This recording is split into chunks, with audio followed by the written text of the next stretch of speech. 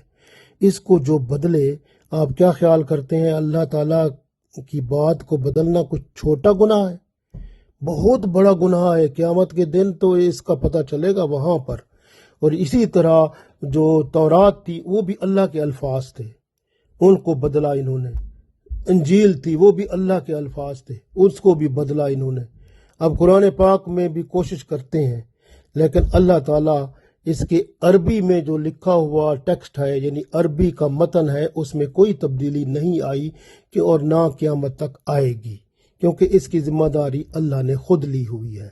ہاں البتہ لوگ ترجمے تبدیل کر کے اور تفسیریں تبدیل کر کے اس میں لوگوں کو برگلاتے ہیں، کیونکہ ترجمہ جو ہوتا ہے ایک آیت کا، ایک لفظ کا مختلف ہو سکتا ہے. پھر وہ ترجمہ اور تفسیر میں وہ بیچ میں چکر دے کے وہ اپنی مرضی کا معاملہ نکال لیتے ہیں، اور بعض لوگ اس کے بدلے میں لوگوں سے وہ پیسہ بھی وصول کرتے ہیں اور ان کے مطابق فیصلے بھی کرتے ہیں. یہ بھی ہم نے دیکھا ہے، کچھ لوگ ایسے کرتے ہیں. وہ مفتی صاحبان بھی ہیں، کچھ وہ علماء کرام بھی ہیں. یہ کچھ لوگ ایسے ہیں جو دنیاوی مفاد کے لیے اللہ کی کتاب میں ترجمہ اور تفسیر سے وہ غلط مطلب نکال کر اور وہ جو ہے لوگوں کا وہ جو ہے نا وہ مسئلے کا حل بتا دیتے ہیں، اور پھر کہتے ہیں ٹھیک ہے اب اس کے بدلے میں ہماری جیب گرم کرو. تو پھر ان کو دنیا مل جاتی ہے اور لوگوں کو ان کا مسئلہ مل جاتا ہے. دونوں ہی گمراہ ہوتے ہیں، کیونکہ یہ حالت ہوتی ہے. اس لیے جو ہے نا یہ نقصان کا کام ہے، یہ آسان نہیں ہے. ایسا کرنا بہت بڑا نقصان ہے. تو اس لیے جو ہے یہ ہے اللہ تعالیٰ نے ارشاد فرمایا ہے کہ یاد رکھیں کہ اللہ تعالیٰ کا جو حکم ہے احکام دین کو چھپانا بالکل حرام ہے. یہودیوں نے دیکھے نا وہ جو آیت رجم ہے، یعنی پتھر مارنے والا، یعنی جب کوئی شادی شدہ زنا کرتا ہے تو اس کو پتھر مار کے مار دو، اس کو مر جائے جب تک، اس وقت تک مارو. یعنی یہ سزا ہے اس کی جو زنا کرتا ہے شادی شدہ بندہ. اب یہ آیت تورات میں موجود تھی، اور تورات میں بالکل یہ آیت موجود تھی کہ جو زنا کرے بندہ شادی شدہ اس کو پتھر مار کے اس کو ہلاک کر دو. اس کو کہتے ہیں سٹوننگ کرنا، سنگسار کرنا. اور یہ ایسی ماشاءاللہ یعنی آیت تھی جو کہ اس تورات میں موجود تھی، اور رسول اللہ صلی اللہ علیہ وسلم کے ہاں، ہمارے ہاں شریعت میں بھی یہی حکم موجود ہے کہ شادی شدہ جب کوئی زنا کرے تو اس کو پتھر مار کے سنگسار کرو اس وقت تک جب تک کہ وہ مر نہ جائے. تو یہ اس کی سزا دنیا میں ہے، آخرت میں پھر اس کو سزا نہیں ملے گی، کیونکہ دنیا میں اس نے سزا پا لی۔ اب یہی سزا اس میں لکھی ہوئی تھی، اور ان کا یہ طریقہ تھا یہودیوں کا، جب کوئی غریب آدمی کوئی گناہ کرتا ہے ایسے شادی شدہ، تو اس کو تو یہ سزا دے دیتے، اس کی یہ پتھر مارنے والی، اس کو سزا دے دیتے۔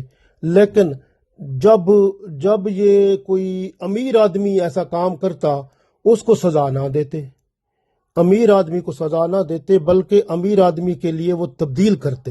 وہ کہتے ہیں جی اس میں یہ لکھا ہے کہ اس کے گلے میں جوتے کا ہار پہنا کر اور اس کا کالا منہ کر کے پورے شہر میں پھراؤ، تو یہ اس کی سزا دیتے تھے، جبکہ یہ تو سزا نہیں تھی۔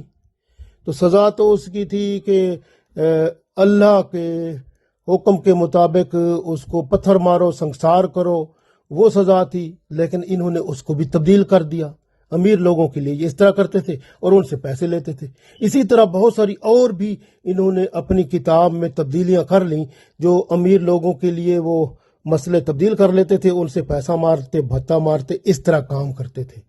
تو یہ حالت جو ہے نا، اب ہمارے ہاں بھی کچھ ہوتا ہے، کوئی شادی کے معاملے، طلاق کے معاملے، دوسرے معاملے میں جب لوگ جاتے ہیں نا اپنے مسئلے یا وراثت کے معاملے میں، تو وہ جو علماء کرام کچھ ایسے ہیں جو پیسہ لے کر، رشوت لے کر ان کے حق میں فیصلہ کر دیتے ہیں، وہ بھی پھر کل کو ان یہودیوں کے ساتھ ہی کھڑے ہوں گے۔ تو یہ یاد رکھیں، یہ بہت بڑا گناہ ہے، اللہ کے حکم کو، شریعت کو تبدیل کرنا چھوٹی بات نہیں ہے۔ اہل کتاب نے، یہ اہل کتاب سے مراد یہی جو عیسائی اور یہودی، انہوں نے اللہ سے وعدہ کیا تھا کہ ہم آپ اللہ کی کتاب میں جو کچھ لکھا ہوا ہے ہم اس کو تبدیل نہیں کریں گے، اللہ کے احکام کو جو ان تورات میں یا انجیل میں آئے ہیں ان کو پورا پورا کھول کر بیان کریں گے، کسی حکم کو چھپائیں گے نہیں۔ تو پھر کیا ہوا کہ انہوں نے اس حکم کو بدل دیا، اہل کتاب کو توڑ دیا، یعنی عہد کو جو اللہ کے ساتھ اہل کتاب نے عہد وعدہ کیا تھا کہ ہم اللہ کے احکام کو نہیں بدلیں گے، انہوں نے تو اس کو بدل دیا، احکام الہی کو کچھ چھپا دیا۔ تو انہوں نے جس طرح رسول اللہ صلی اللہ علیہ وسلم کے پاس وہ آئے تھے، تو انہوں نے اس وقت بھی اپنی آیت تھی جو مسئلے کا حل تھا، وہ اس کو چھپا لیا تھا، اور پھر اللہ تعالیٰ کے رسول صلی اللہ علیہ وسلم کو پتہ چل گیا تھا۔ تو اسی طرح سے انہوں نے دنیاوی مفاد اور نفسانی لالچ کو پیش نظر رکھا، اس عہد کی پرواہ نہ کی، بہت سارے احکام کو چھپا لیا، لوگوں سے مال وصول کرتے تھے، غلط فتوے دیتے تھے، غیر یہود سے وہ سود بھی لیتے تھے۔ وہ کہتے تھے سود حرام ہے ہمارے پاس، لیکن وہ سود جو ہے وہ حرام ہے، وہ یہودیوں کے لیے حرام ہے، یعنی غیر کے لیے ان سے سود لے لو، یعنی جو یہودی نہیں ہے ان سے لے لو، جبکہ حکم تو سب کے لیے برابر تھا، لیکن انہوں نے کہا نہیں جی غیر یہود جو ہے اس سے سود لے لو۔ آج کل بھی یہی کر رہے ہیں کہ وہ خود سود کا کام نہیں کرتے، نہ وہ سود لیتے ہیں نہ وہ سود کا کام کرتے ہیں، بلکہ یہودی جو ہیں وہ دوسروں سے سود لیتے ہیں، پیسہ دے کر سود ان سے لیتے ہیں، یہ کام چلتا ہے، یہ تو اس وقت سے چل رہا ہے۔ اس لیے دنیا کے معاملے میں دین کے مسائل لوگوں کے مفاد میں یہ بیان کرتے تھے اور ان سے رقم وصول کرتے تھے، اس طرح دین کے اصل مسائل چھپ جاتے تھے، اور یہ آج کل کے مفتی مولوی بھی کر لیتے ہیں، طلاق کے معاملے میں، وراثت کے معاملے میں، اور کہیں اور بھی اس طرح بیچ میں چکر چلا لیتے ہیں، جہاں چل جاتا ہے تو یہ بھی کچھ نہ کچھ اس میں چکر دیتے ہیں۔ لیکن سب ایسے نہیں ہیں، بہت اچھے لوگ ہیں، سب لوگ اچھے ہیں، لیکن بیچ میں چند ایک ایسے ہیں جو بیچ میں دنیاوی مفاد کے لیے مسائل کو تبدیل کر کے اپنا وہ پیٹ بھر لیتے ہیں آگ سے۔ تو جو عالم دنیاوی مفاد کے حصول کے لیے خیانت کرتا ہے، دین کو چھپاتا ہے، تو پھر یاد رکھیں کہ وہ سزا تو پھر ضرور پائے گا۔ رسول اللہ صلی اللہ علیہ وآلہ وسلم نے فرمایا، یہ حدیث ابن ماجہ میں موجود ہے، کہ جس شخص سے کوئی علم کی بات پوچھی گئی اور اس نے اسے چھپا لیا تو قیامت کے دن اس کے منہ میں آگ کی لگام ڈالی جائے گی۔ گویا جو شخص بھی علم جانتا ہے، قرآن و سنت کو جانتا ہے، اس معاملے کو جانتا ہے، تو وہ جب پوچھا جائے تو وہ مسئلہ اس کا بتا دے۔ اگر وہ چھپائے گا تو پھر قیامت کے دن اس کو آگ کی لگام ڈالی جائے گی، یہ یاد رکھ لیں، یہ کام پھر ہونا ہے۔ تو اہل کتاب نے